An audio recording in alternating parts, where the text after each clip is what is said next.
So, good day everyone. My name is Rekazizi Papay and I'm here to talk about fake news and its different types. So, to truly begin our presentation, what is fake news? Fake news is when information is entirely false or entirely inaccurate but presented as a news. So, I prepared three objectives. First one is we're gonna define or categorize the different types of news, different types of fake news.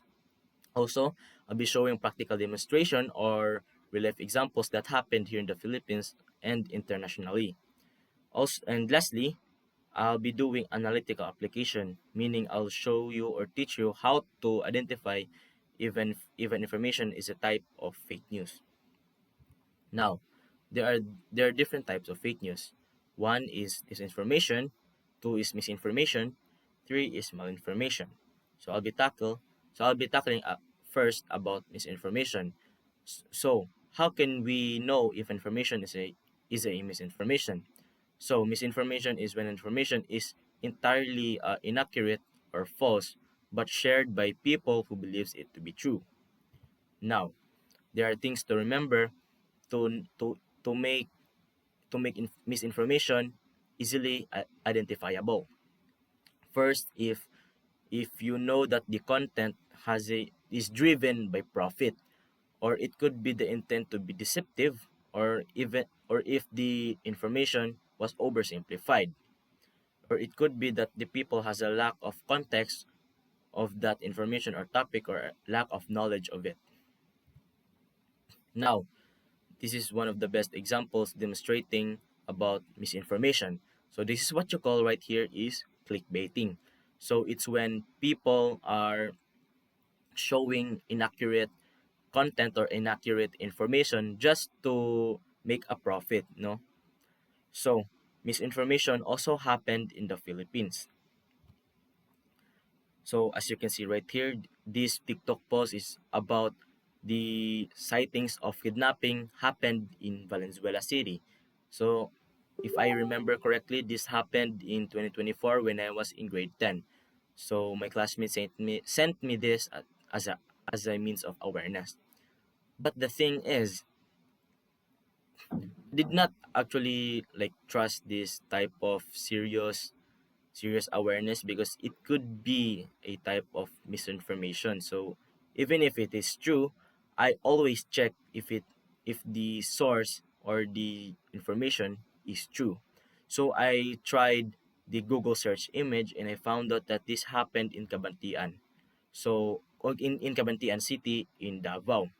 But even if even in the Cabantian City, this has been debunked or dismissed by the local government in Cabantian, saying that there was actually no uh, recorded uh, recorded like recorded date or recorded person that went missing. So even if the users intend to make an awareness or to spread an awareness, it is still inaccurate and it might cause a panic. And this could be a borderline of disinformation. So, talking about disinformation, it is just as same as misinformation, but with an intent to cause harm. So, is this still the same thing to remember to make disinformation easily identifiable? Now, one of the best examples that showcases disinformation is when people are trying to debunk that the launch of Artemis 2 is fake and that the crew of Artemis 2 is like was filmed inside of a studio with a lot of back screen so they can edit it out and making and considering them and considering the launch of Artemis 2 as AI generated. But just like I said, everything you see or hear online or hear a lot of information, you should really practice reverse searching. So I also use Google image right, Google image of this viral clip or image right here. The Google led me to a lot of debunking videos or sources talking about the viral image of that Artemis 2, claiming that it is fake or AI generated. So, to sum up everything, this information is quite alike with misinformation, but just to cause harm. So if you ask me, where's the part where this information right here can cause harm to NASA? So there are a lot of conspiracy theories happened long time ago, and it can make us or the people distrust NASA because they're the one who like provide information that happened outside of this world. So it can cause the harm into their reputation.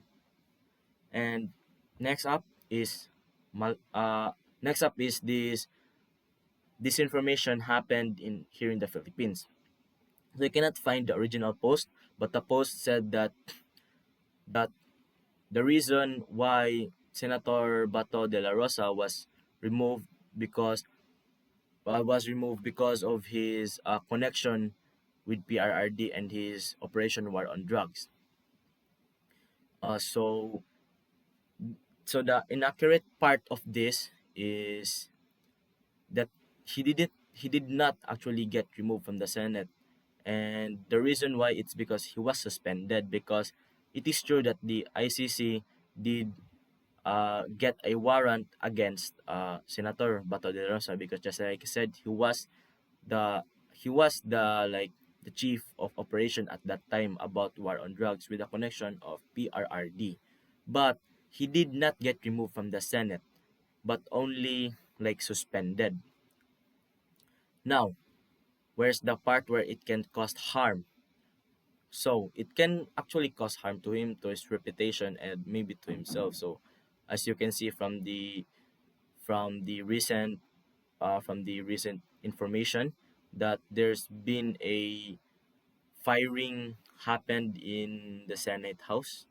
So that itself is a proof that it can cost not just himself, but maybe to the people around him and maybe like his family. And that itself is a now because of the some of the truthful information, that itself has become a borderline of malinformation. Now malinformation is very different. Why? Because it contains a truthful information shared with a specific intent to damage a person, organization, or country.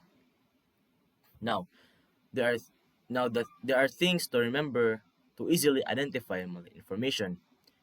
It could be truth based, but it becomes decontextualized, meaning that even if the information is the truth or being truthful, they the people twisting it like just to cost someone. I could this has become a popular move talking here in when we're talking about politics. It could be that malinformation can cause a violation to privacy. So you just need to be aware of the information you get. So you should really ask yourself if this information was to has an intent to cost someone, even if it's truthful.